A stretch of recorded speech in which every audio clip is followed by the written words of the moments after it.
parece, vamos, vamos a dar apertura al Ateneo de Estudios e Investigaciones en Derecho Notarial y Registral, año 2022. Yo le voy a dejar la apertura a mi querida colega María Fernanda Roma, de Merlo. Así que ella es la coordinadora del primer trimestre. Así que les doy una cordial bienvenida a todos. Un placer tenerlos acá. Así que te dejo, Fer, que des la apertura y después que inicien las disertantes. Bueno, ¿me escuchan? Muy buenas noches. Bienvenido, Formosa. A partir de la publicación del Consejo Federal, creo que somos más nacionales y un poco también internacionales, porque hay mucha gente de países vecinos que también están interesados en nuestro Ateneo, que empezó siendo muy localista y cada vez es más amplio debido al gran esfuerzo de todas sus disertantes y bueno, y la curiosidad que nos mantiene este tipo de profesión que siempre tenemos que seguir estudiando y que nos une a todos los colegas, principalmente escribanos, y por lo visto cada vez se amplía más a profesiones afines a la nuestra, como la de martilleros, abogados, corredores, y eso nos enorgullece. Yo las voy a presentar a dos colegas muy conocidas y muy queridas acá en la provincia, a Rosana Inés Ariosi, y Rosana quiere que le diga, pero se llama realmente Rosana Inés. Es profesora en Ciencias Económicas, es contadora pública nacional, licenciada en Administración de Empresa, tiene apenas 32 años en la enseñanza, así que algo de esto sabe. En todos los niveles enseñó y enseña economía, secundario, terciario y universitario. Y bueno, tiene otras aptitudes muy importantes para nosotros, quienes la conocemos. Ama Río de Janeiro, entre otras cosas. Es una gran persona y la queremos mucho en el Colegio de Escribanos de la provincia de Corrientes. Y bueno, ella es una de nuestras disertantes. Y después tenemos a la escribana María Alejandra Seman, alias Mariela, porque todas la conocemos como Mariela, pero se llama realmente María Alejandra. Es escribana titular del Registro Notarial 458, con asiento en Mercedes, por concurso, y también una persona muy estudiosa y a quien queremos mucho aquí en la provincia. Y este Ateneo lo pensamos hacer, vamos a dejarle a nuestras expositoras que hablen de los temas, y al final de las exposiciones, como siempre, vamos a ver sus preguntas por el chat, por favor, porque como somos bastante, para que no se amplifique y tener una mejor forma de poder comunicarnos, le pedimos que dejen sus preguntas por el chat y ellas nos van a contestar de manera ordenada. Le pedimos nomás que respetemos, no es un debate, no se abren los temas para debate, sino vamos a ver la doctrina y la jurisprudencia de los distintos temas que van a tratar nuestras expositoras, pero todos los temas que son para debate lo dejamos para otra ocasión. Esto tiene, por lo menos, es digamos, lo que las expositoras pretenden, es más bien dar como una especie de taller para que todos podamos entender, sobre todo la parte impositiva tributaria, que nos preocupa bastante a los escribanos como agentes de información, percepción y retención que somos en nuestro país. Bueno, muy buenas noches a todos y le dejo en la palabra a las expositoras. Bueno, buenas noches. Agradezco al Ateneo de Estudios e Investigaciones del Colegio de Escribanos por haberme invitado a participar en esta jornada. Agradezco la participación de todos y muy agradecida y gustosa de compartir con dos excelentes profesionales como son la escribana Fernanda Roma y la contadora Ariosi, excelentes, muy solidarias conmigo porque es mi primera vez acá, así que son mis primeros pasos, así que me ayudaron bastante. Nosotros vamos a hablar de la reforma tributaria de la ley 27430. Cuándo es CITI, cuándo es cedular, estos distintos aspectos de la ley. Así que para ello le voy a dar la palabra a la contadora Rosana, que va a empezar a hablar sobre los aspectos generales.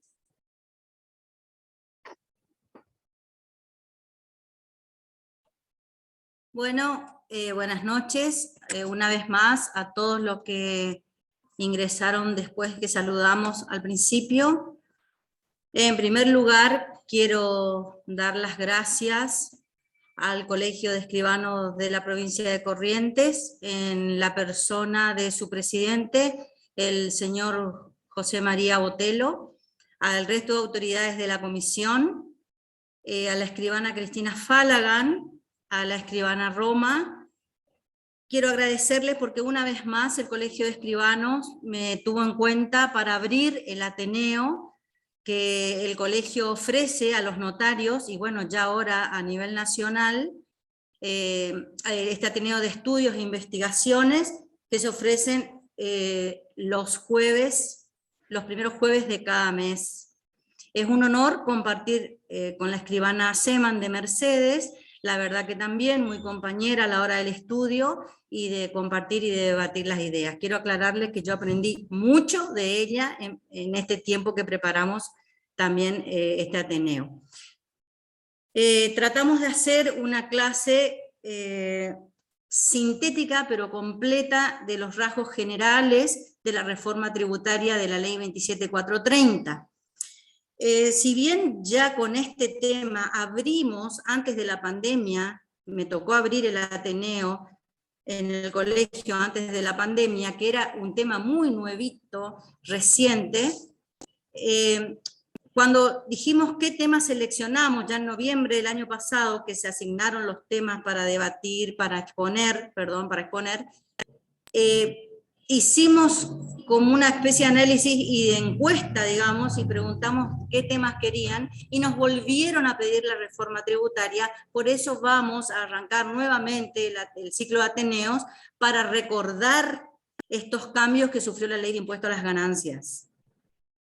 Entonces, la finalidad, al principio, a ver si puedo avanzar un segundito con mi filmina, que no estoy pudiendo. La finalidad es, a ver, un segundo. Un segundo, por favor, que quiero volver a compartir la pantalla. Bueno, es recordarles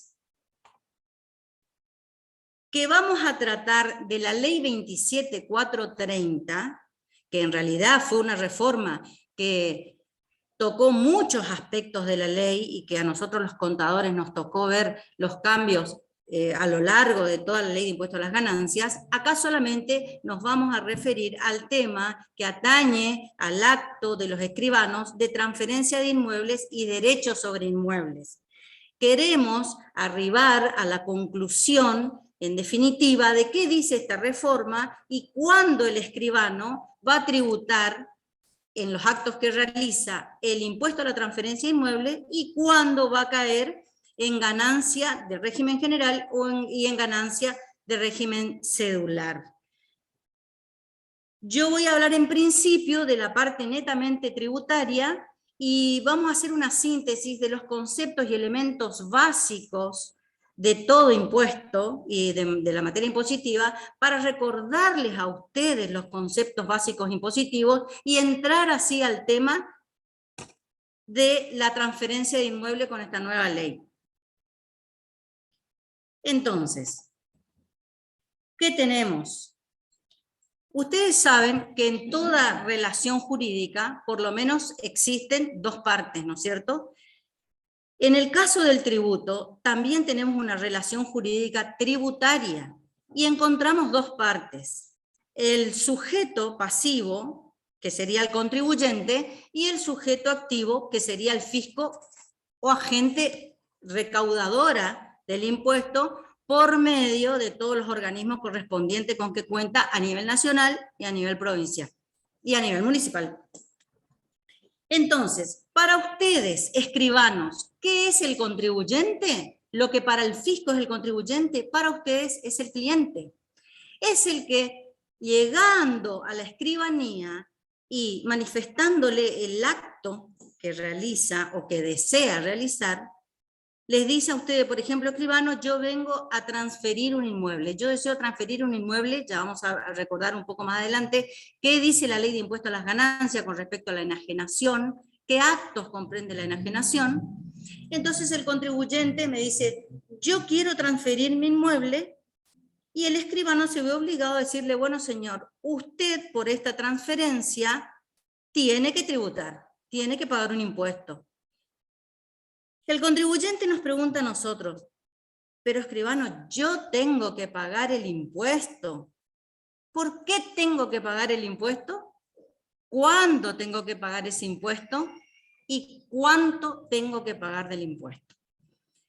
Nosotros, para entender mejor, incluso para poder explicarle lo más claramente y didácticamente al cliente, al contribuyente, vamos a analizar los aspectos de todo impuesto. Todo impuesto tiene 4 aspectos que se deben dar conjuntamente para que nosotros podamos considerarlo sujeto pasivo y para que esté configurado el hecho que lo lleva a él a estar obligado a tributar al fisco. El primer aspecto, yo voy hablando pausadamente por si alguien toma nota, por si van tomando notas, si van sacando fotos a las filminas. Concluida la clase no tengo ningún problema que me pasen los mails, yo les paso el PowerPoint, ningún problema. Sí, les puedo mandar audio, les puedo pasar mi WhatsApp si tienen dudas de lo que la explicación, ningún problema. Le insisto que hablo pausadamente para que puedan tomar nota los que toman nota. Entonces, ante las preguntas del cliente en mi escribanía, yo voy a analizar los 4 aspectos de todo impuesto. El aspecto objetivo es el aspecto que se refiere al hecho imponible. Lo que yo quise abreviar en la filmina es HI, se refiere al hecho imponible. Es decir, que es el hecho generador de la obligación tributaria. ¿Qué hecho ocurrió para que este señor esté obligado a pagar el impuesto? En este caso yo le pongo como ejemplo la transferencia al inmueble, ¿no es cierto? Él enajenó un inmueble en alguno de sus actos. Por lo tanto, al realizar la transferencia está perfeccionando el hecho imponible y se está cumpliendo el aspecto objetivo. Entonces, cuando el cliente me hace la primera pregunta, ¿por qué? Señor, ¿por qué? Porque usted está transfiriendo un inmueble o está realizando una enajenación y entonces nosotros, ya vamos a ver la normativa, nos vemos obligados a retenerle cierto impuesto. El otro aspecto es el aspecto subjetivo. El aspecto subjetivo, a ver, voy a poner, ¿ustedes ven la filmina completa? Pasa que cuando pongo completa no se ve, a ver, ahí está.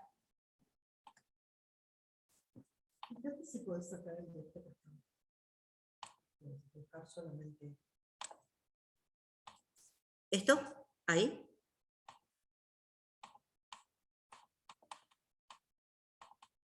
Bueno, el aspecto, ahí bien, ¿se ve bien? Se ve bien. El aspecto subjetivo es el que trata de los tipos de sujetos que intervienen en este acto y en esta relación jurídica tributaria, y que para la ley de impuesto a las ganancias vamos a encontrar 3 tipos de sujetos. La persona humana, la sucesión indivisa y la persona jurídica. Entonces, cuando el contribuyente me pregunta, ¿por qué? Porque usted transfirió un inmueble, perfeccionó un hecho imponible para nosotros. Cuando me dice, yo tengo que pagar, señor, sí, usted tiene que pagar, abonar este impuesto, porque usted es una persona humana, en el caso que sea humana, o porque usted es una asociación indivisa, o porque usted es una persona jurídica.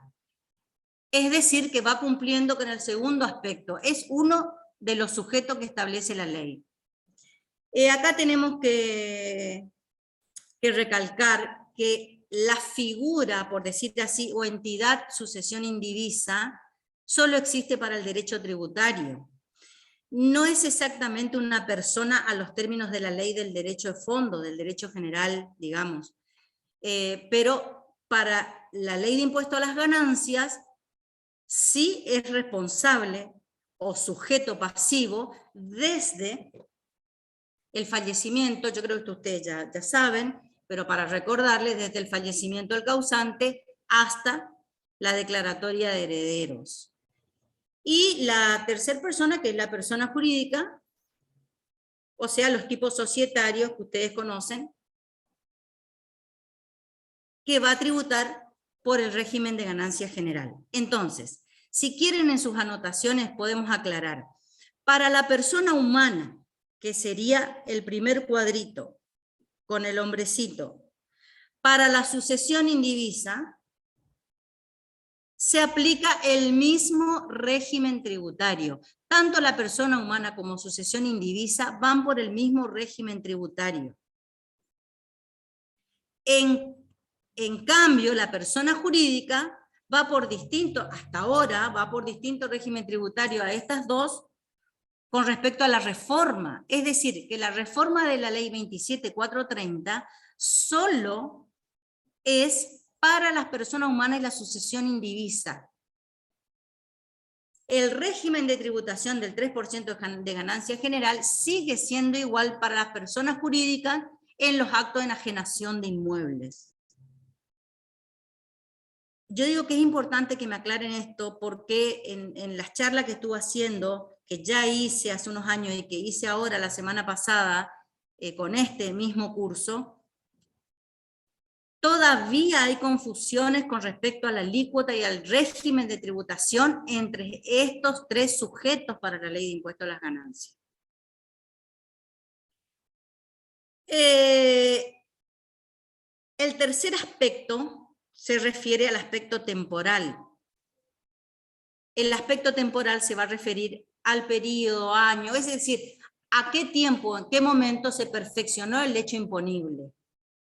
Eso, sobre todo para los contadores, nos interesa para determinar los impuestos anuales, los impuestos mensuales, bueno, y ustedes también en las retenciones cuando tienen que hacer los pagos de primera quincena, de segunda quincena, es decir que ese aspecto se está refiriendo al tiempo, fecha, día, mes o año en que se perfeccionó el hecho imponible, en que se llevó a cabo el acto de la transferencia de inmueble. Y el último aspecto se refiere al aspecto espacial, es decir, viene de espacio. Es el lugar en que se realizó esa transferencia de inmueble, en que el hecho imponible tuvo lugar, y se refiere a si esa transferencia de inmueble se realizó dentro de los límites del territorio nacional, o fuera, en el exterior, o bien, eso hablando de impuestos nacionales, o bien en qué jurisdicción o provincia, hablando de los provinciales. Entonces,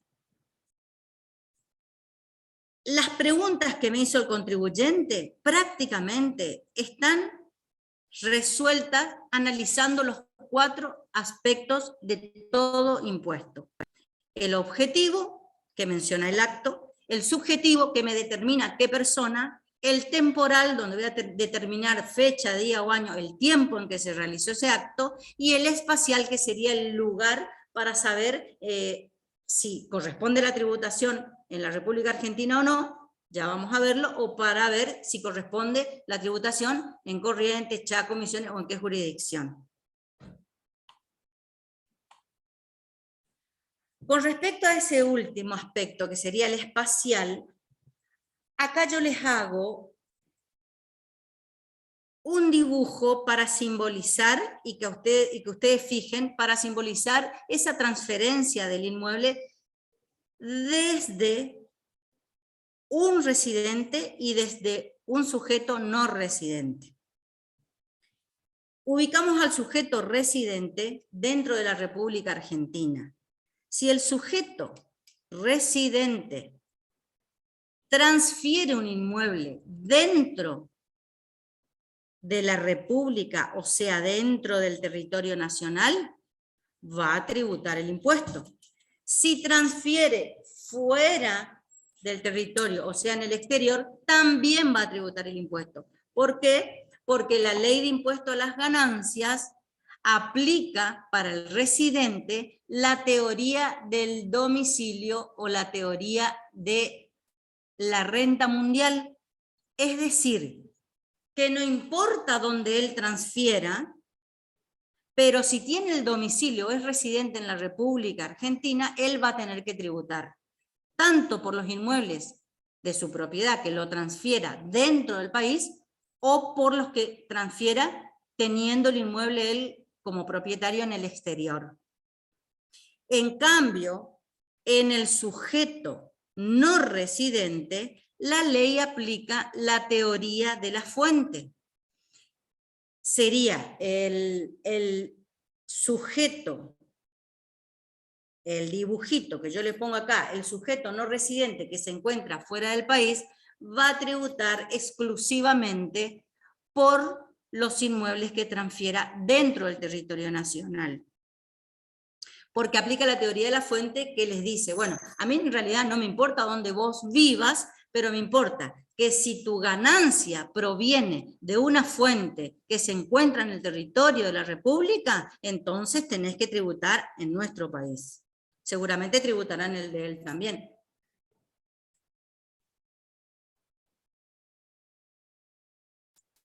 Doy un plazo para que anoten. Ahora vamos a recordar qué establece la ley de impuesto a las ganancias como enajenación. Yo creo que todos se acuerdan, pero vamos a volver a citar los actos. La enajenación para la ley está dada por la compraventa propiamente dicha, el acto más común, digamos, que se puede hacer, por la permuta, que es algo que les quiero decir, la permuta da lugar a otra clase de capacitación o taller.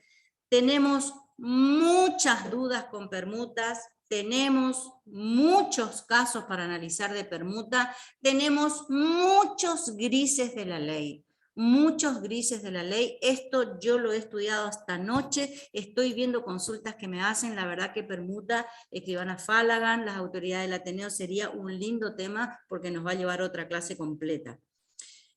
Enajenación, compraventa, permuta, aportes societarios, y la ley donde yo le puse transmisión de dominio, lo que me quiso poner es transmisión de dominio a título oneroso, o sea, toda transmisión de dominio a título oneroso entraría.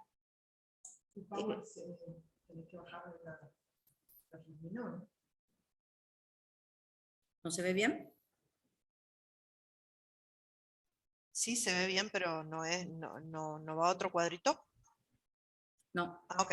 Ahí puse el último, que sería la expropiación.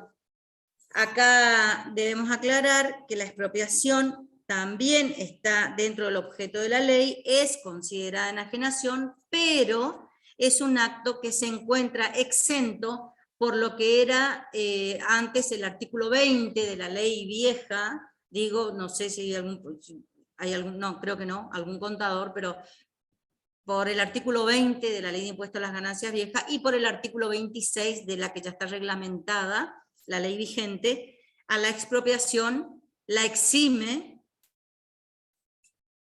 de todo impuesto.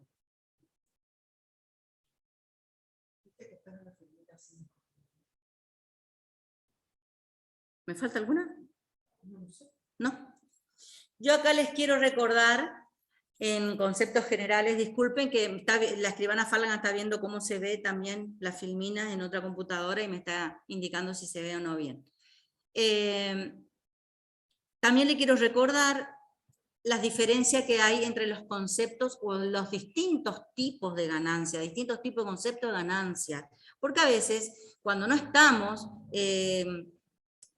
manejando porque lógicamente no son ustedes profesionales de las ciencias económicas y les cuesta la terminología y el tema impositivo, hay ciertos conceptos que lo tomamos como si fuesen sinónimos, bueno, como me pasaría a mí en lo notarial, por decir así. Y en realidad, con respecto a las ganancias, hay una diferencia entre lo que sería una ganancia grabada, una ganancia exenta y una no computable.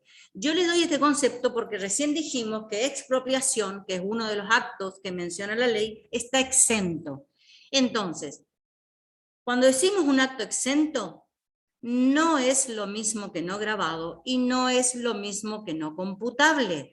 Por eso, si ustedes ven en el artículo 26 actual de la ley una enumeración de distintos ítems que la ley menciona como actos o ganancias exentas, y yo les puedo dar ahora un ejemplo de no computables, pasa el tiempo y muchos me dijeron, pero Rosy, vos me dijiste esta ganancia era exenta, y yo miré la ley y no está como exenta. No era porque yo le dije que era exenta, era porque era no computable, que no es lo mismo que exento, y vamos a hacer una pequeña diferencia en todo con un ejemplo.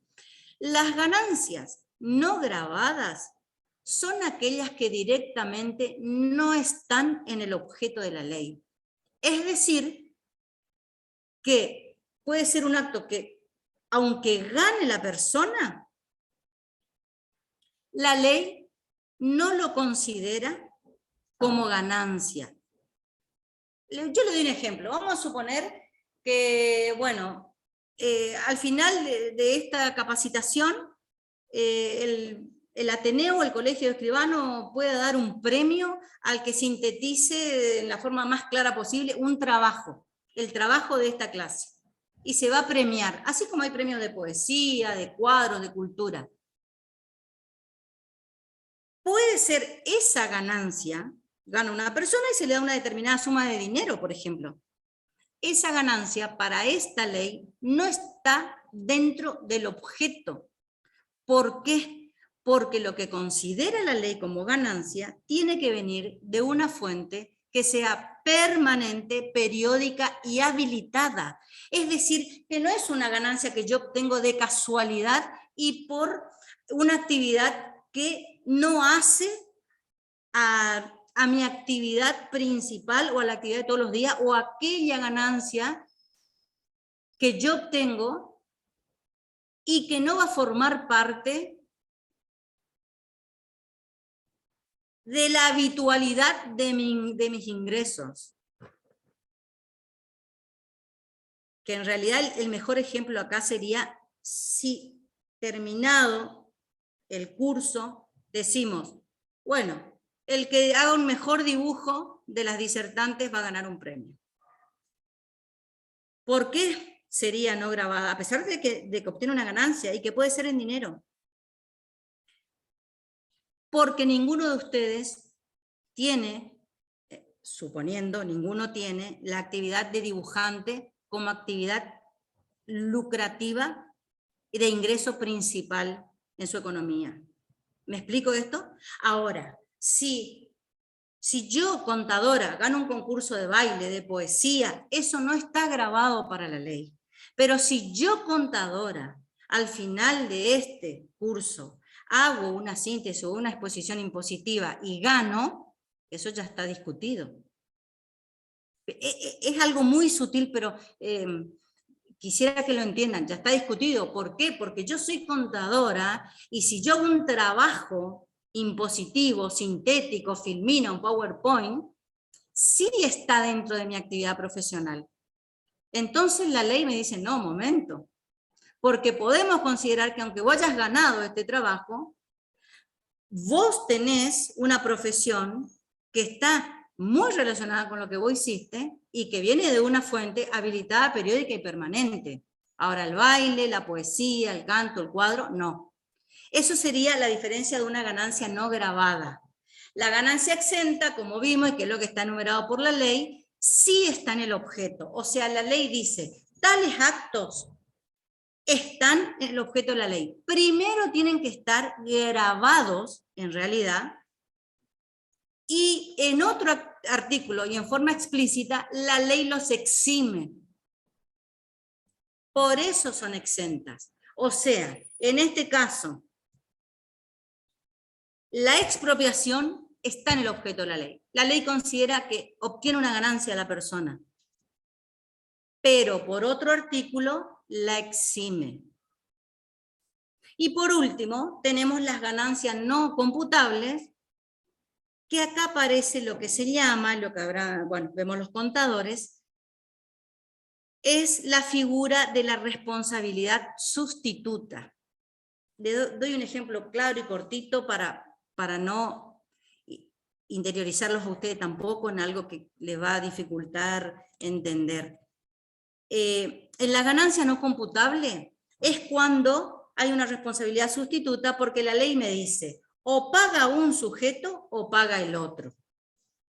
Entonces, por ejemplo, el ejemplo más común, incluso que nos dan en la universidad, y que damos en la universidad, es cuando una persona jurídica obtiene ganancias, tiene que tributar por esas ganancias, ¿no es cierto? Toda sociedad, ustedes saben que tiene que tributar el impuesto a las ganancias por las ganancias que obtienen anualmente. Hablando de ganancias, en forma anual.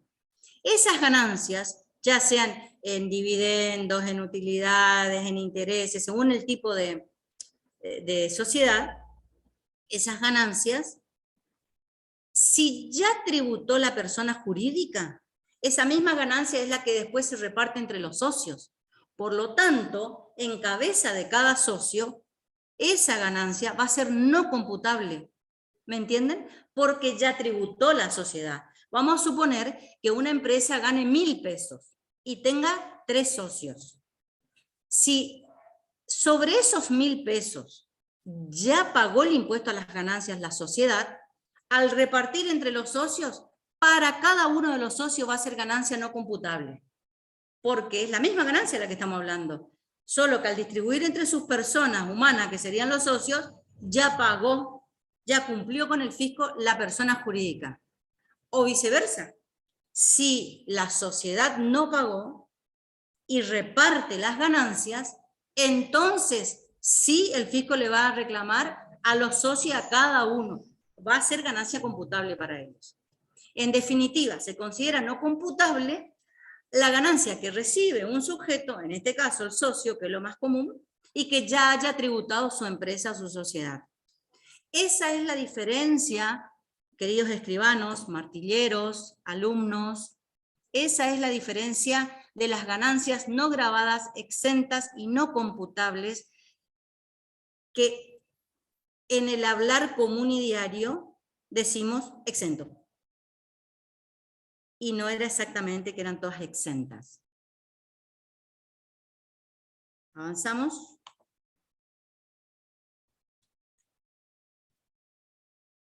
Bueno, vamos a recordar, yo creo que lo tienen muy fresquito, pero vamos a recordar los elementos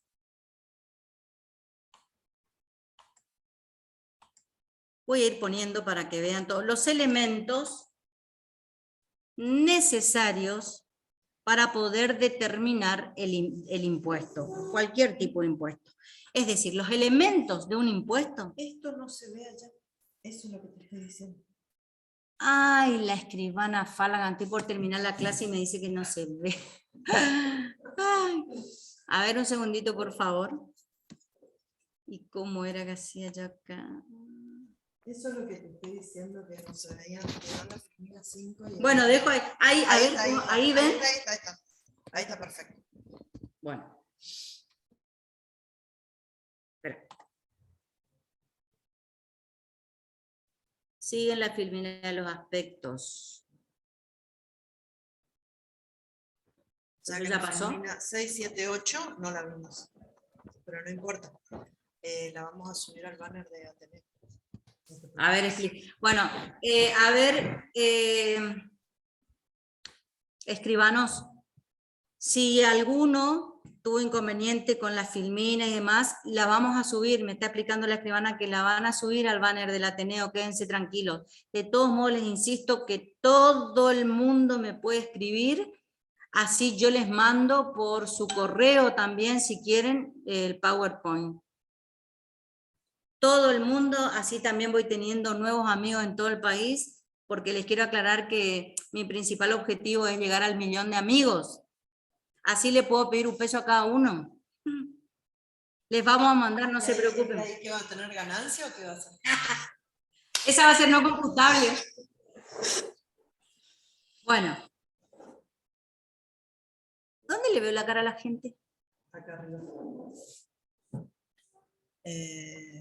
Acá. A ver ahí. Ah. Ahí. Ay, le quiero ver la cara a alguien. Ahí está. Bueno.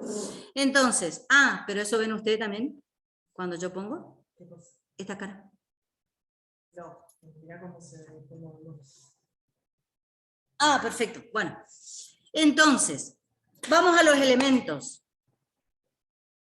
Escribanos, de todo impuesto. Para poder calcular y determinar un impuesto, tenemos el hecho imponible, que ya hablamos, es decir, tiene que ocurrir un acto, en este caso, transferir un inmueble, la base imponible, que es el monto sobre el cual se va a aplicar la alícuota del impuesto, para las operaciones que estamos viendo acá, los actos que estamos viendo acá.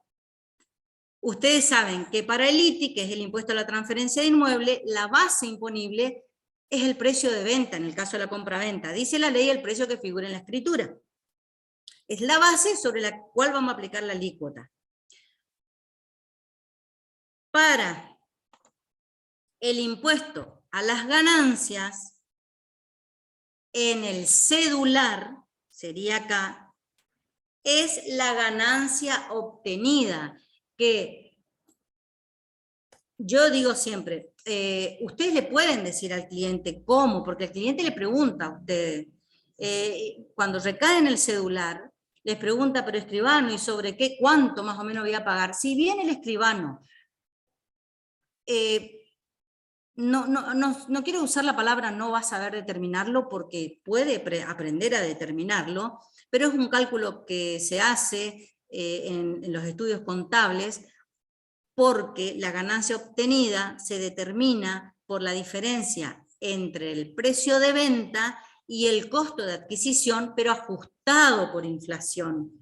Y después hay otras erogaciones inherentes al acto que la ley permite también deducir, y también hay otra diferencia si el inmueble que se transfiere pertenecía a una sociedad, era un bien de uso, no era un bien de uso, estaba inexplotado, o sea, hay otros detalles para tener en cuenta que en realidad lo hace el contador. Lo que tienen que saber ustedes es que para ganancia cedular nosotros vamos a obtener la base imponible de esa fórmula, cuyo costo de adquisición es ajustado por inflación sobre todo, y se va a aplicar la alícuota que dice acá abajo. Le puedo corregir, a ver si puedo acá un poquito. Esto sería, voy a ponerle cedular para que les quede más claro.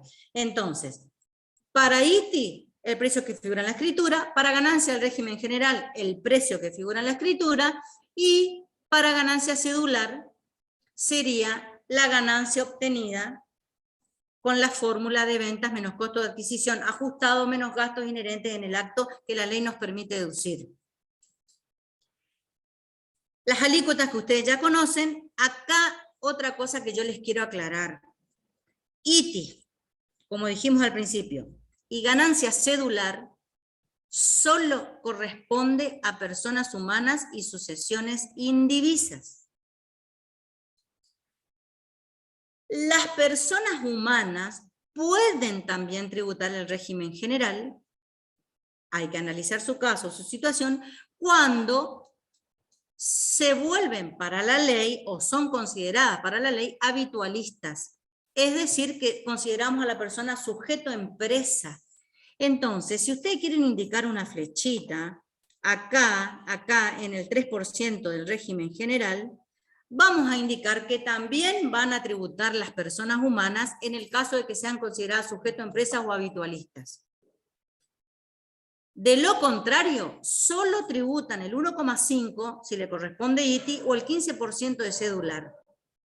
Ahora, las personas jurídicas por ahora, mientras no cambie de idea el legislador, las personas jurídicas únicamente van a tributar el 3% del régimen general. No les corresponde ITI, no les corresponde ganancia cedular. Eso es lo que les tiene que quedar claro.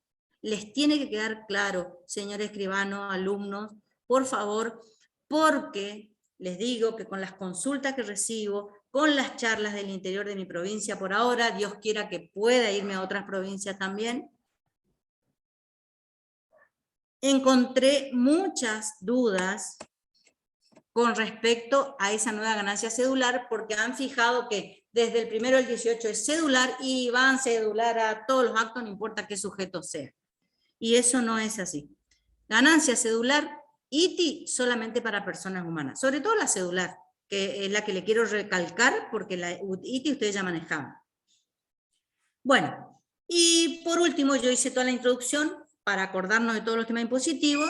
Vamos a llegar en definitiva a cuál es la normativa de mi impuesto cedular. Yo le voy a dejar la palabra a la escribana María Alejandra Seman. Ella va a explicar la parte, bueno, yo también puedo seguir charlando, ella va a explicar la parte de la normativa que establece esta reforma para que podamos concluir con nuestra pregunta rectora, que es en definitiva, en un acto de transferencia de inmuebles y derechos sobre inmuebles, cuándo se aplica ITI y cuándo se aplica impuesto cedular.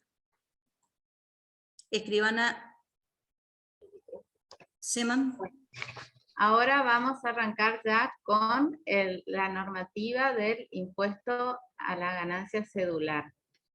Nosotros, antes de la reforma tributaria, los escribanos teníamos dos tipos de impuestos nacionales con que estábamos habituados a hablar, que era ITI y ganancias del régimen general. Con la ley 27430 se agrega una nueva variante que es la ganancia cedular. Esta ganancia que grava la transferencia onerosa de inmuebles o derechos sobre inmuebles. Y a quién, como dijo la contadora Rossi, ¿quiénes son los sujetos pasivos? Hay que determinar quiénes son esos sujetos pasivos. Ya vimos, como dijo Rossi, que están las personas de existencia ideal o jurídicas, que nosotros llamamos personas colectivas. Estas personas colectivas son todas las sociedades comerciales, las asociaciones, las fundaciones, las cooperativas. Estas están gravadas con las ganancias del régimen general, que es del 3%, y se aplica sobre el precio de venta o evaluación fiscal, el que fuere mayor. Y se van a imputar como pago a cuenta a la liquidación final si después del año se obtuviere ganancias. Tenemos que advertir que el impuesto es solo uno. Si nosotros hacemos un boleto de compraventa en donde retuvimos ya este impuesto, cuando hacemos la escritura debemos dejar constancia del certificado contable y no retener más, porque ya retuvimos en el boleto.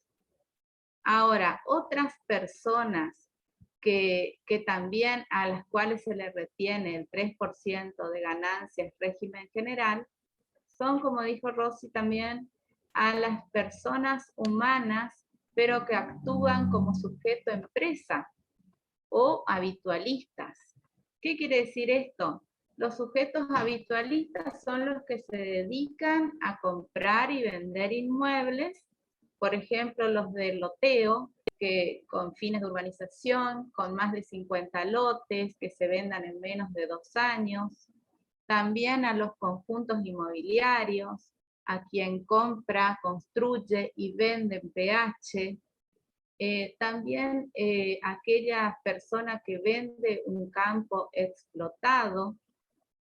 También se habla de aquel profesional que vende un inmueble que recibió en pago, o en dación en pago, mejor dicho, por honorarios profesionales. Entonces, cuando vende, también está alcanzado con el impuesto a las ganancias régimen general. Ahora, estamos hablando también de personas humanas puras, aquellas que no son habitualistas, ni tampoco son sujetos de empresas. Y también, como dijo Rosy, a las sucesiones indivisas. Acá sí nosotros tenemos que tener en cuenta esa dualidad de impuestos que se puede aplicar. Acá tenemos que ver si se aplica el ITI o las ganancias cedulares. Depende de la temporalidad. Según el decreto 862 del 19, habla que se considera adquisición que hace referencia al impuesto de las ganancias cedular, cuando a partir del 1 de enero del 18 se haga una escritura traslativa de dominio. Eso es por excelencia, ¿no? O si no, está el boleto de compraventa o compromiso similar en donde se entregó posesión. También cuando se hubiere obtenido la posesión, aunque el boleto o el compromiso similar fuera anterior. Después están los casos de boletos sin posesión o derechos sobre inmuebles. Después está el caso de la herencia, legado o donación respecto de la adquisición onerosa del causante o donante. Estos son los casos en que el decreto establece que son adquisiciones y que están gravadas con ya el impuesto cedular. Pero hay excepciones.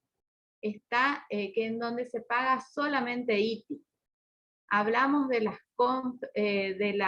cuando alguien adquiere una obra en construcción antes o en el transcurso del 1 de enero del 18 y vende la unidad construida con posterioridad.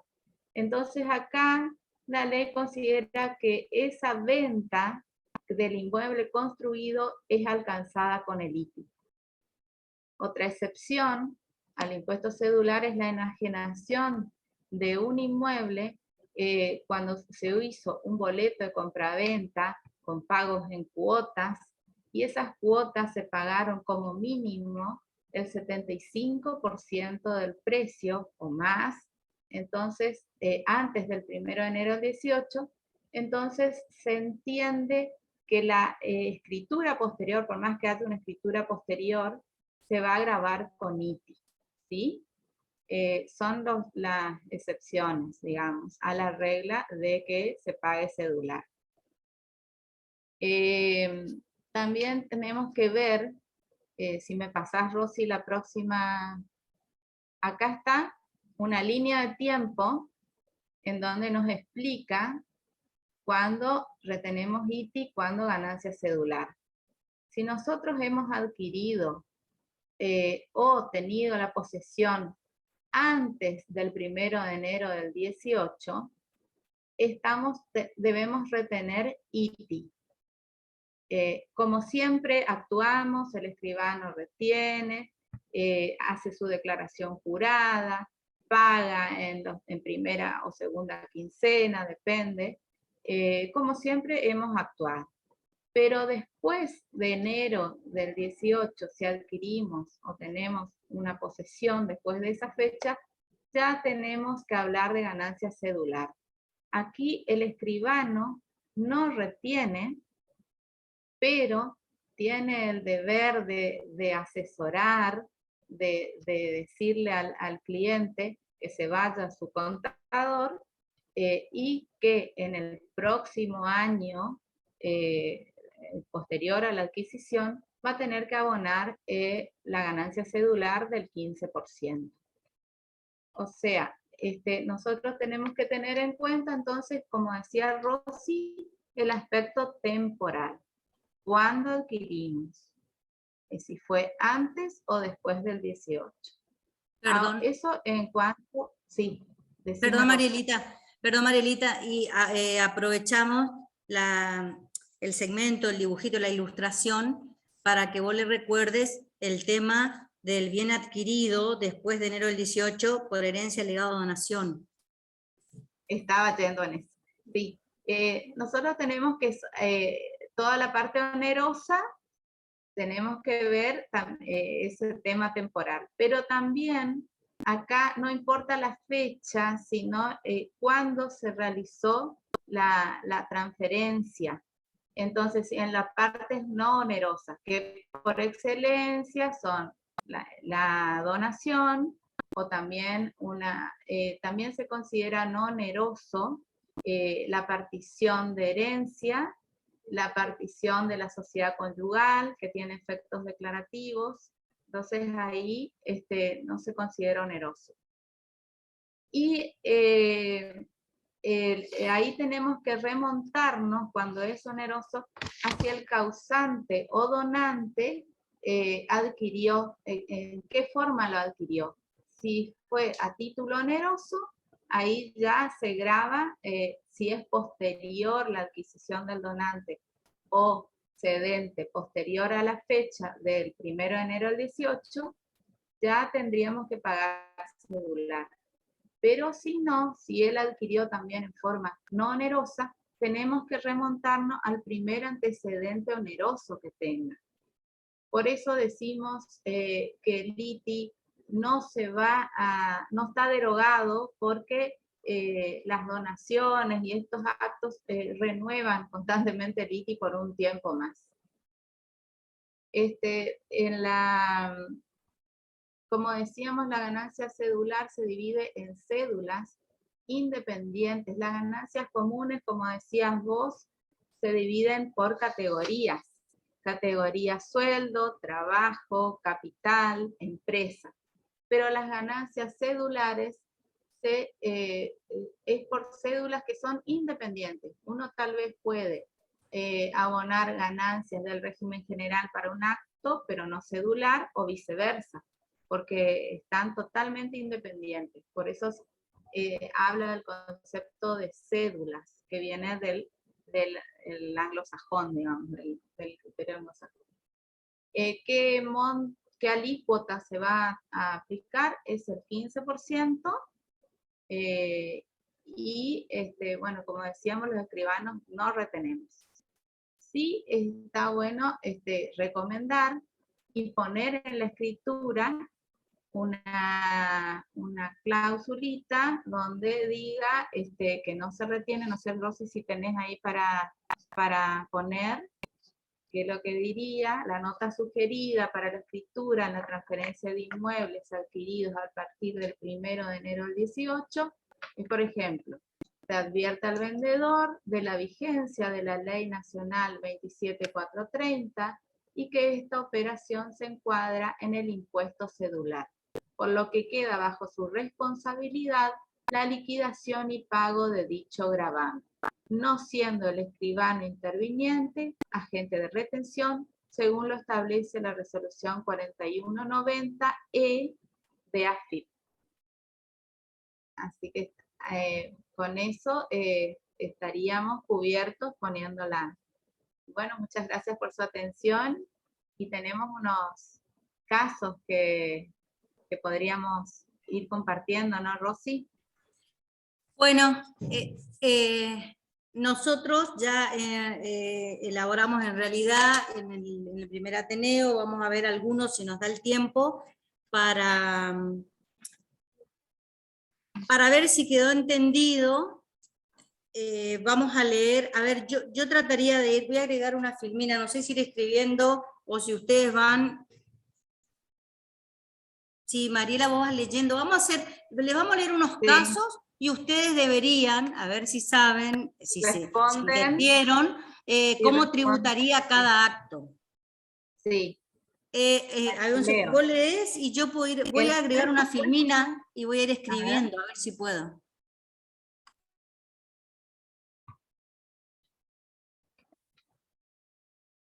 El primer supuesto sería, ¿está, Rosy? Boleto de compraventa de inmueble con entrega de posesión, suscripto el 10 de septiembre del 17.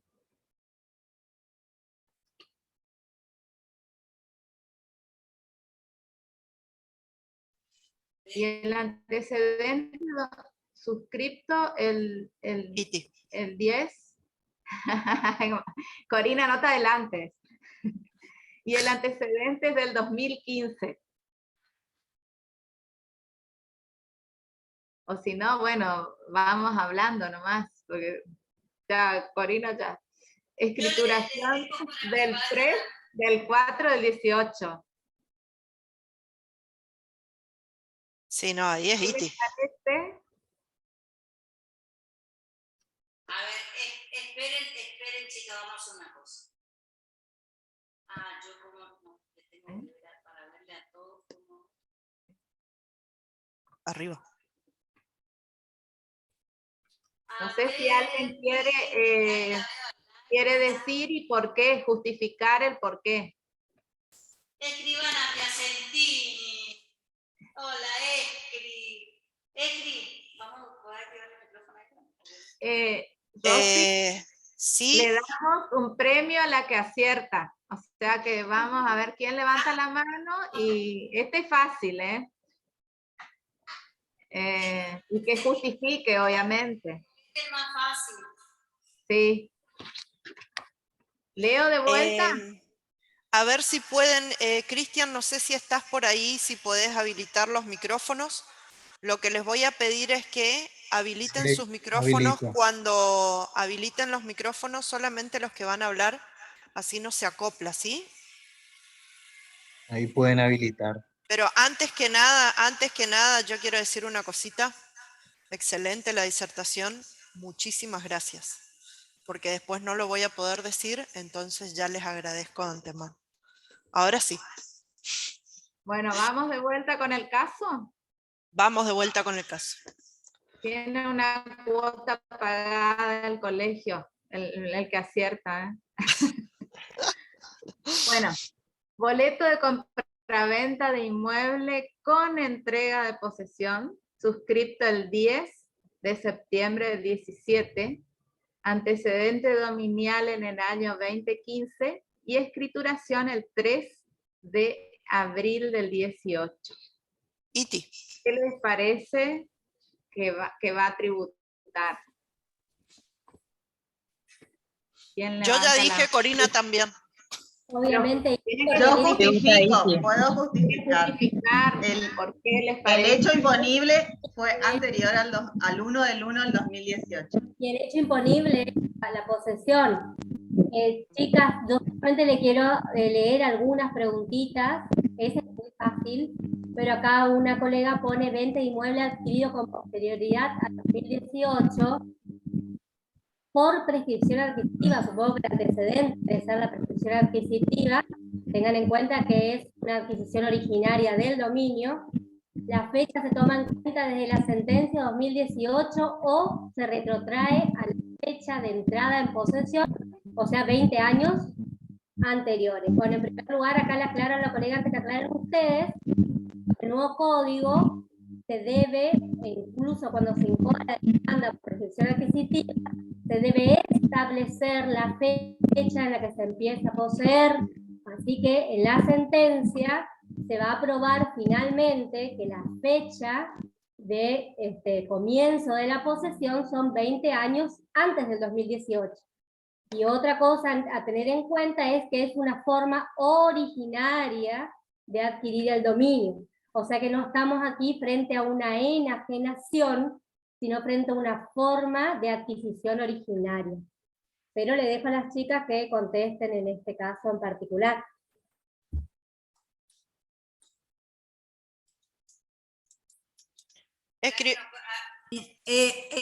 Bueno, como le dice la escribana Roma, a mi criterio profesional, lo dirá también la escribana Seman, nosotros buscamos para el perfeccionamiento del hecho imponible la posesión.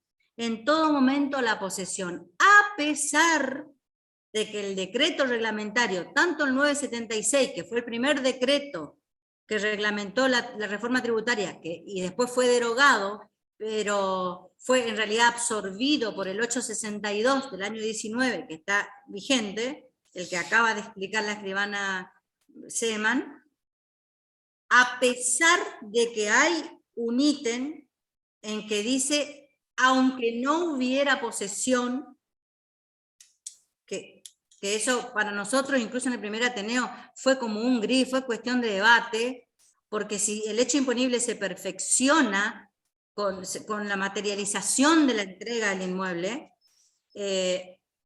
bueno, seguimos fijándonos que el hecho imponible está con la posesión. Escribano Usandizaga, ¿algo que usted quiera decir? Y sí, antes de terminar el Ateneo yo quisiera dar unas palabras, pero si seguimos con los casos, pero nomás no hay problema. Ok, ok. Acá ahí dice, dación en pago cuya deuda nace en virtud de compensación económica por cese de convivencia. ¿Tributa ganancia cedular?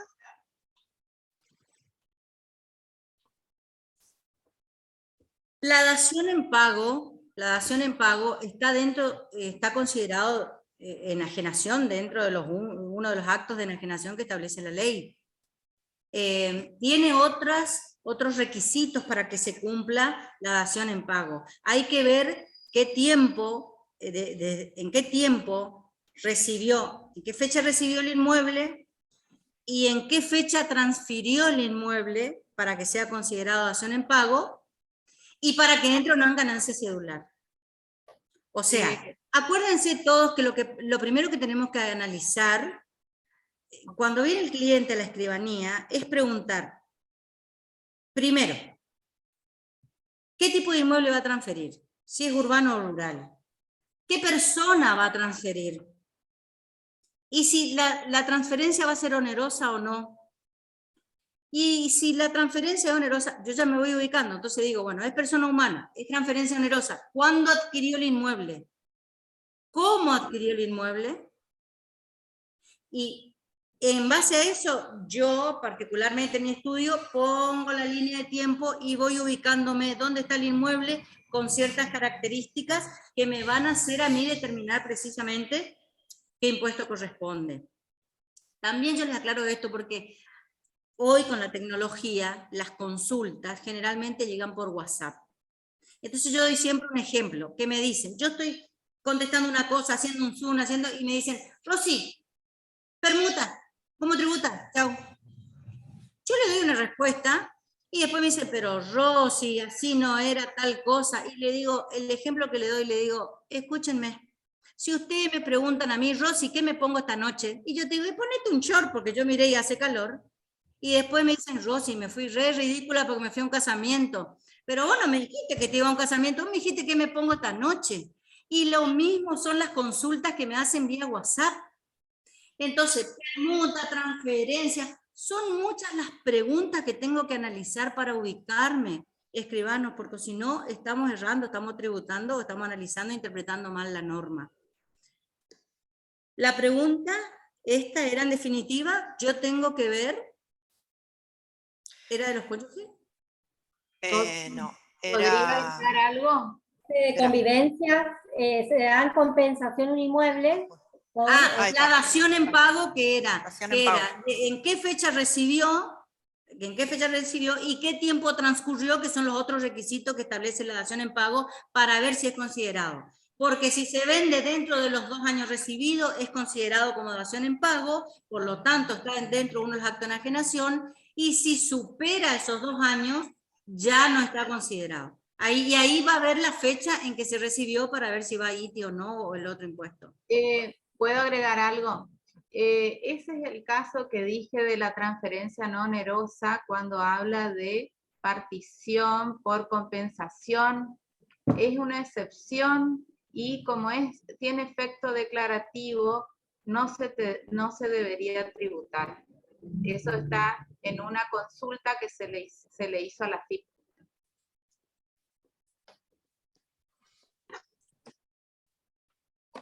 No tengo...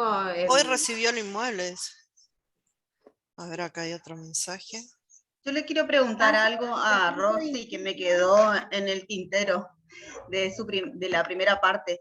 Que respecto de los residentes extranjeros, a mí me tocó un caso de un poder especial para venta, un inmueble de un residente extranjero, extranjero en la Argentina, residente de la Argentina, pero es extranjero y vende un inmueble de su país. Que yo le hice el poder, pero no tuve en cuenta ningún tipo de impuesto. A ver, escribana. Nosotros ahí tenemos que determinar el concepto de residente primero. Para ley de impuesto a las ganancias, residente no es lo mismo que ser argentino. Eso tenemos que tener en claro. Fíjense lo paradójico que es que puede ser un extranjero residente y un argentino no residente. Porque para la ley de impuesto a las ganancias es residente aquel que por 12 meses consecutivos tenga su actividad principal o permanezca dentro del país. Y lo contrario sería no residente. Y en el caso de que la persona resida 6 meses en un país y otros 6 meses en otro país, que en realidad la mitad del año, por ejemplo acá y la otra mitad en Uruguay, entonces ahí recién toma la nacionalidad para considerarlo residente. Pero si el extranjero hace 12 meses consecutivos reside en el país, tributa como residente y tributa por la teoría del domicilio renta mundial, no importa dónde él tenga el inmueble que transfirió, porque el fisco dice... Pero ahí va a ser su responsabilidad, como si, por ejemplo, el poder es de 2000, de ahora, entonces, ¿entraría como ganancia cedular o...? Porque no tengo precio, no tengo inmueble, no tengo nada, o sea, una inscripción nomás. Los poderes no tributan, Marta. Pero ahí hay retención. Los tributos, ¿qué poder? ¿Por qué te involucras en un poder especial irrevocable con un boleto de compraventa? Es un poder especial ¿No? para vender. Si es un poder solo, no retiene. Es un acto de apoderamiento, nada más. ¿Sí? Por eso. No, ahí no retiene.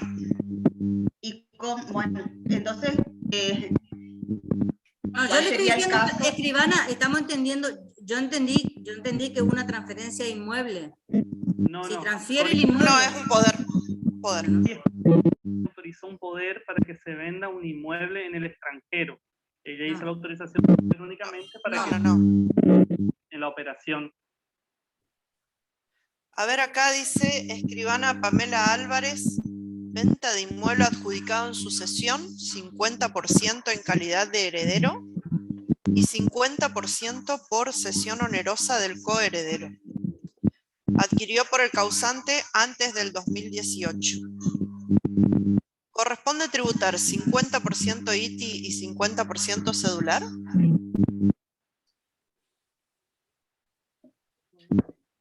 Le leo otra vez acá. Se adjudicó el 50% como heredero y el otro 50% vamos por un 50% se compró. por heredero. ¿De qué fecha estamos hablando que reciben los inmuebles? Antes del 2018. ¿Antes del 2018 recibe el inmueble el heredero? Sí. Es ITI. Es ITI. ¿Pero por qué? Porque si encima él como heredero recibe antes del 18 y ahí me tengo que trasladar hasta la fecha onerosa al causante, me voy más atrás en el tiempo todavía, entonces voy con ITI. El antecedente dominial es anterior al 1 de enero del 18. Por ese 50% heredero voy con ITI. ¿Qué dice el otro? ¿La otra parte? Y la otra dice que adquirió por cesión onerosa el 50%, pero siempre antes del 2018. Es ITI. Es ITI. ¿Por qué? ¿Por qué? Porque si bien con la reforma tributaria, recién la reforma habla de transferencia de inmuebles y derechos sobre inmuebles, porque recae sobre los derechos ahora con la reforma, la cedular, la postura del fisco, cuando había un bien con posesión sobre un bien determinado, le llaman ustedes los notarios, la postura del fisco era tributar ITI. Según la escribana, colega mía de la Asociación Asociación de Estudios Fiscales Di Pietromica, ella en su manual, en su libro, dice que igual eso es algo que a su criterio no debería ser, porque en una cesión de derechos hereditarios se transfieren derechos en expectativa. Y que en definitiva pueden surgir deudas en el futuro y a lo mejor ni siquiera llega a obtener el inmueble. Pero el criterio del fisco va por la gravabilidad en impuesto a la transferencia de inmuebles. No sé qué escribana preguntó, iría ahí en ambos casos. Además, está previsto en el decreto 862 del 19, en el inciso E, en caso de bienes o derechos sobre inmuebles recibidos por herencia de donación, pero a partir de esa fecha. O sea que está clarito. O sea, Pamela, si estos bienes que el heredero los recibe, su causante hubiese adquirido en forma onerosa después del 18, entonces le corresponde cedular. Por ejemplo, yo heredo el inmueble de mi padre que compró el año pasado y falleció este año. Si lo voy a transferir, cae en impuesto cedular porque busco el antecedente oneroso y él lo compró después del 1 del 18. En el caso de lo que establece la escribana Pamela como caso, sería en los 250 ITI. Creo que Carla Malvicino, hola Carlita. Carlita, ¿cuándo vamos a ir a bailar? Cuando vos digas, te estamos esperando. Pronto, Carly. Te pregunto, Rosy, con respecto a las escrituras de Invico. Le dan la posesión temprano en el 2013. En el transcurso no escrituran recién en el 2020. Con la salvedad de que pagaron todo, o sea, no reciben con hipoteca, sino como compraventa común. Ahora vende este año. Él ya tendría que tomar yo la posesión. Sí, la posesión. Sí, sí. O sea, el 2013. A mi criterio profesional, acá está la escribana de Invico, a mi criterio profesional la posesión. Porque le dan... Yo también. ¿Saben por qué yo digo la posesión? Porque creo que tipo terminé escribana oficio con esto. ¿Saben por qué yo digo la posesión?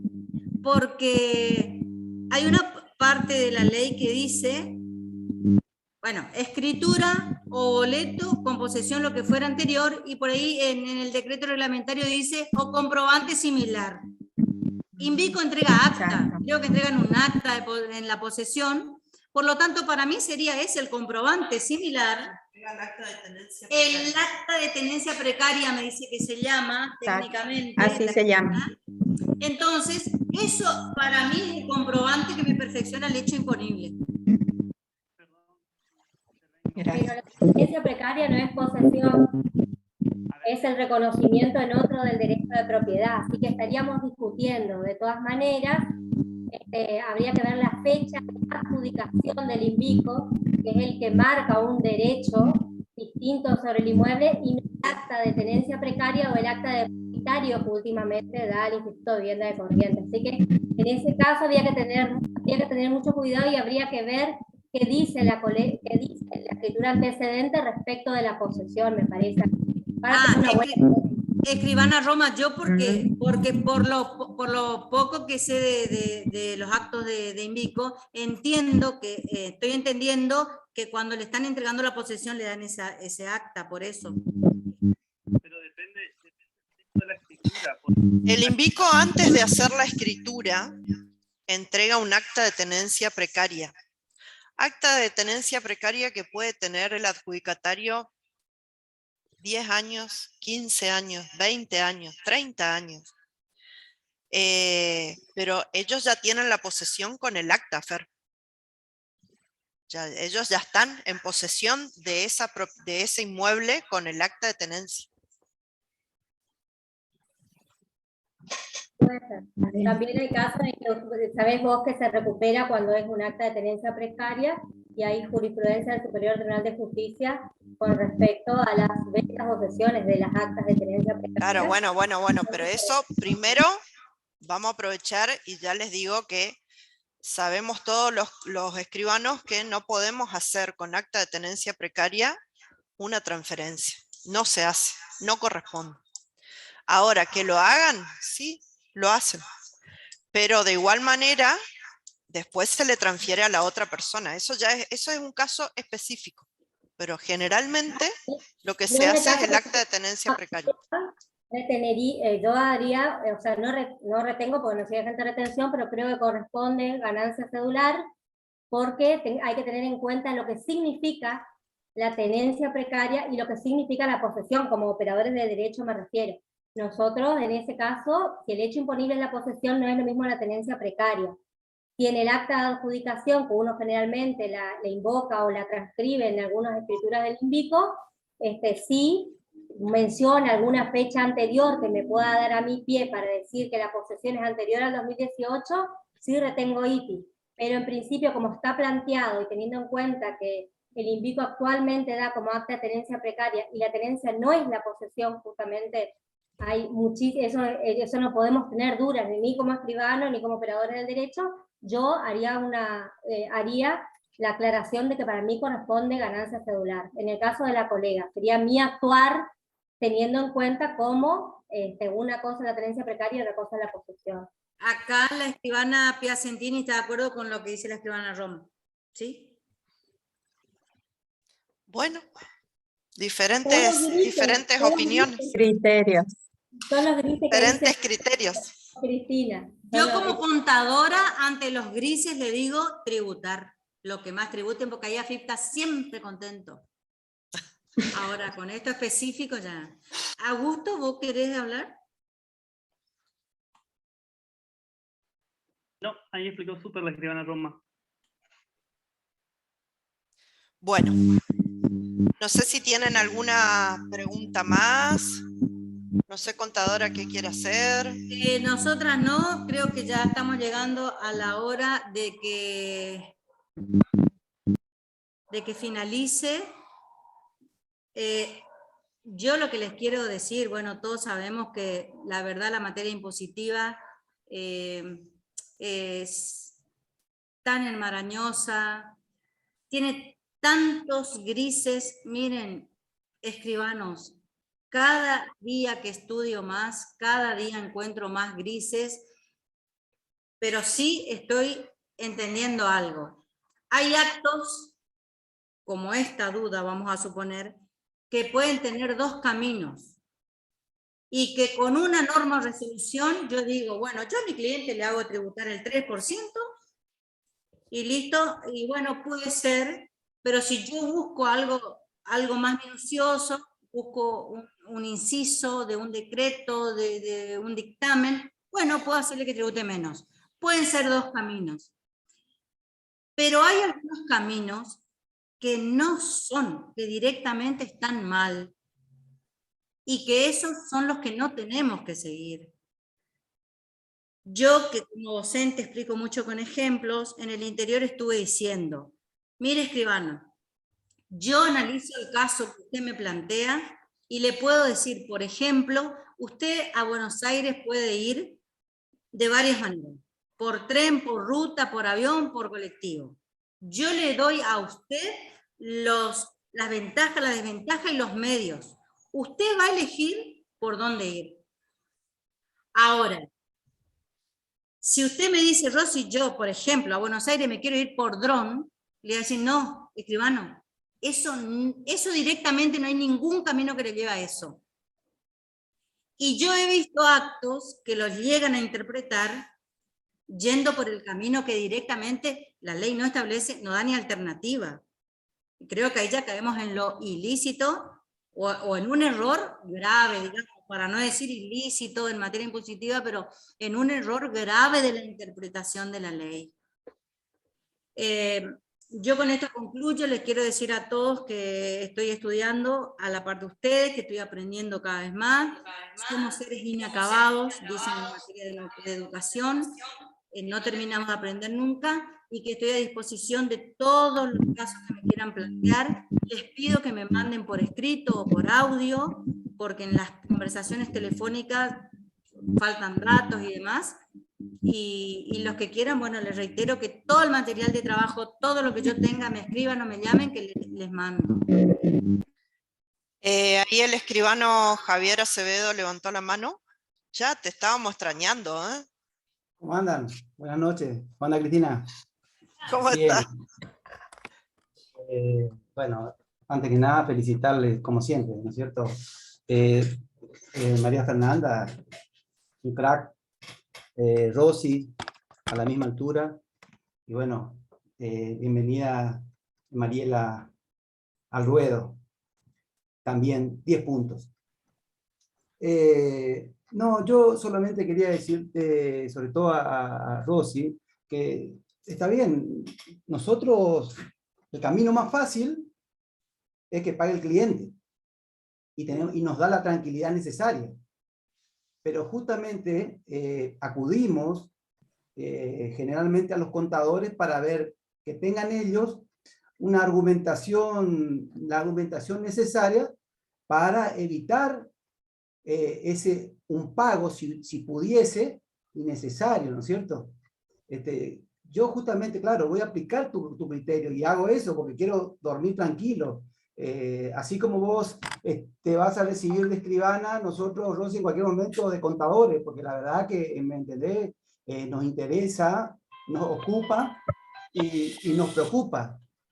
La verdad que si en este país no hubieran tantos impuestos distorsivos y tantos impuestos estos que van surgiendo para tapar ciertos agujeros de nuestro Estado, viviríamos mucho más tranquilos. Entonces, y además, nosotros, que digamos que no somos tan jóvenes, estábamos acostumbrados a que en estos casos, en caso que haya transferencia, a retener los impuestos. Y hasta nos genera cierta duda, me acuerdo cuando recién comenzaban los impuestos a las ganancias cedulares, hasta cómo íbamos, porque ni teníamos ni idea, porque el Estado te aplica y vos te arreglate como puedas. Lo mismo que claro, Javi. arreglate como pueda, ¿viste? Entonces, hasta teníamos a ver cuál va a ser el tenor más ajustado para que después nosotros, digamos, no tengamos responsabilidad. O sea, llegamos a ese punto, digamos, ¿no es cierto?, de tener miedo, digamos, a ver, por lo menos, yo creo la gran mayoría lo que intentamos hacerla bien las cosas, ¿viste? Entonces, totalmente. solamente Javi, para aclarar eso, Rosy, digamos que mirá, en realidad tendríamos que ver y tener la seguridad de que si vamos por ese camino, ese dron que decís vos, ¿entendés? Tener la seguridad que después tener el argumento necesario para decir, vinimos por este camino porque esto es lo que nos avalaba. Creo que hubo una pregunta, algo parecido, que no tiene nada que ver ahora con impuestos a las ganancias cedulares, que te habían preguntado hoy respecto al COTI, creo, ¿no es cierto? Viste esas grandes lagunas a las que se referencia, y es cierto, estamos totalmente desprotegidos. Solamente aclarar eso.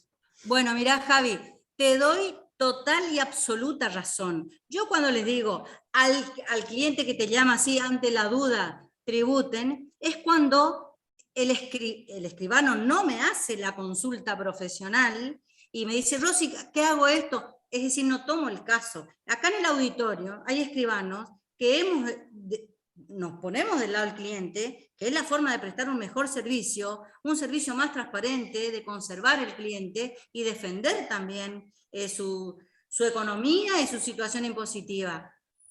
Nosotros hemos analizado actos, el tributo era altísimo. Ahora, en la última gira que hice, hay actos que ya tributaron en una forma, fueron por el camino más largo, el más costoso, el que no lo tomaría. Pero ¿qué pasa, Javier? Eso es lo que yo hace muchos años vengo diciendo, y cada día afirmo más. Las consultas que nos estamos haciendo en grupos de amigos, de colegas, son muy buenos profesionales los que están. Pero yo lo haría así, en el interior muchísimo más. Los escribanos me dicen, Rosy, yo llamé a alguno que me acordé que había de mi colega que hizo tal acto, tal cosa. Yo cuando empiezo a dedicarme al asesoramiento impositivo y en una manera más profesional, es tratando de decir, aunemos criterios en la resolución de los casos porque nos dan más fuerza como profesionales.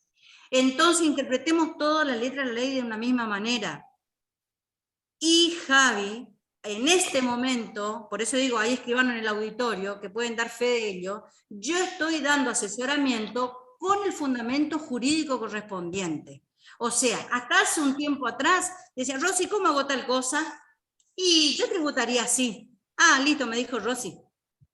Hoy yo te digo, tributaría así porque no te digo yo, porque te dice la ley número tanto, en el artículo tanto, en el inciso tanto, en el reglamento tanto. Entonces yo estoy tratando hoy con profesionales de la ley y del notariado.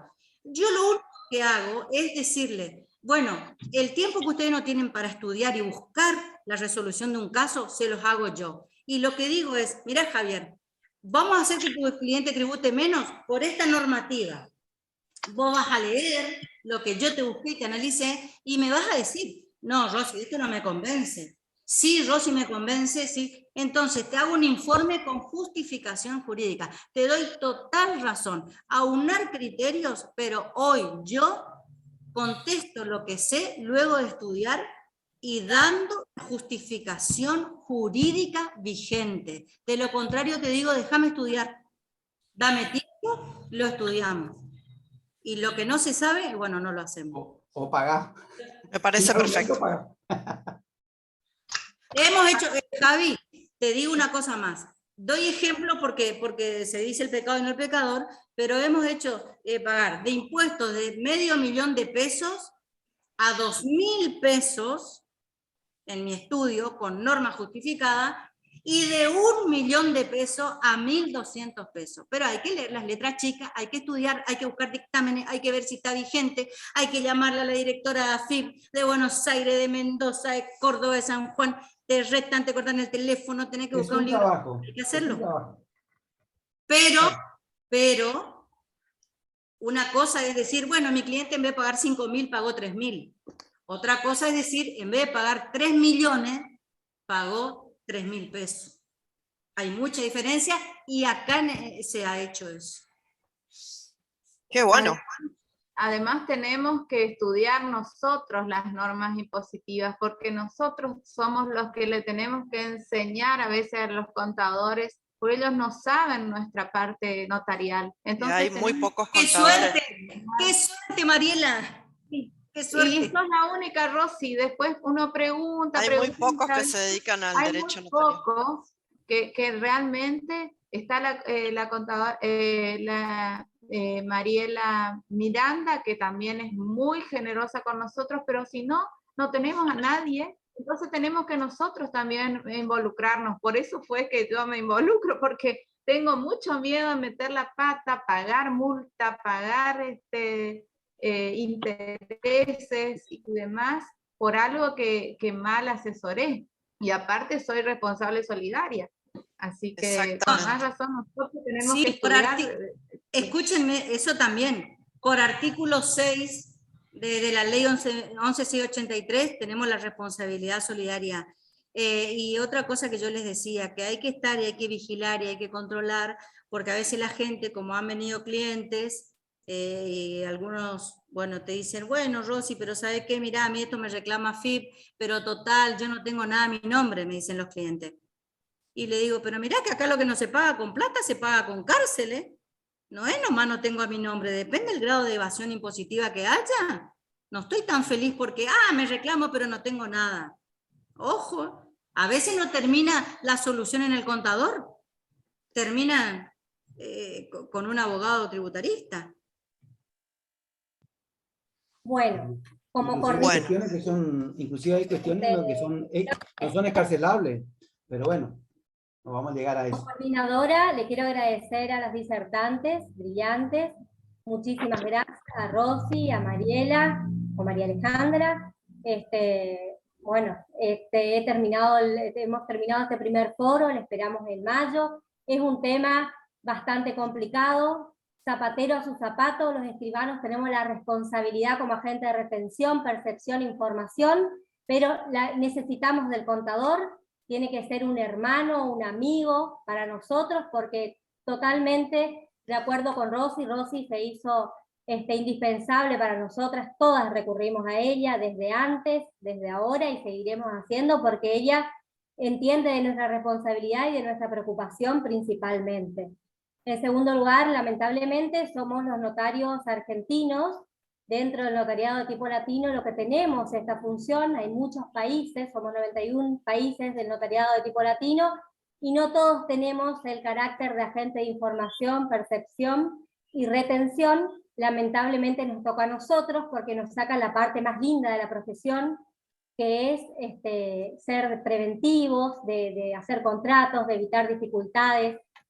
Pero bueno, nos tocó ese ensamble, ese agregado como agentes de retención, y tenemos que estudiar, discutir sobre esto y abrazarnos de los contadores, pedirles que nos den toda la fundamentación, porque quizás si en algún momento tenemos algún tipo de responsabilidad solidaria, también vamos a tener que recurrir a ellos para que nos ayuden a ejercer nuestra defensa contra alguno de los organismos impositivos. Cada vez es más amplia nuestra función en ese carácter. Encima tenemos también la UIF, y entonces justamente para eso es que tenemos este espacio de estudio y de investigación, y siempre es bienvenido, y en todos los años cuando se propone algún tema al Ateneo, siempre estamos rogando o suplicando la parte tributaria, porque estamos dando hoy una cosa, pero mañana sale otra, y mañana salimos todos corriendo a pedirle a Rosy, por favor,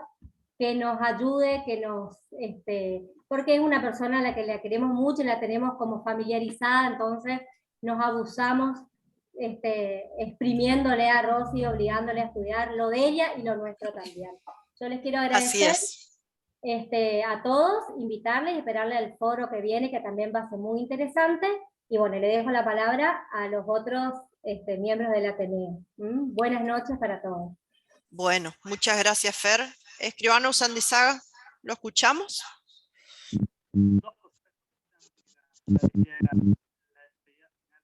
Primero, hacerle extensivo las disculpas de la presidenta del Consejo Federal, la escribana Castellona Arrieta, por no estar presente, por estar representando al notariado argentino en Colombia. Y segundo, quiero dejar pasar por alto y felicitar a una miembro fundadora del Ateneo, a la escribana María Eugenia Demetrio, que como todos sabemos fue electa como presidente del Consejo Federal de los Registradores, y mañana va a realizar su primer acto de gobierno, así que acá augurarle y mandarle las mejores energías. Y agradecerle a la directora del Ateneo y a la subdirectora Cori, que ustedes no saben todo el detrás de escena que hay para que esto sea cada día mejor y tenga mayor participación de todo el notariado. Así que, buenas noches y muchas gracias para todos. Muchas gracias, gracias Augusto. Y la verdad, querida muñeca, todo el éxito del mundo. Te mereces eso y muchísimo más, porque sos una persona maravillosa.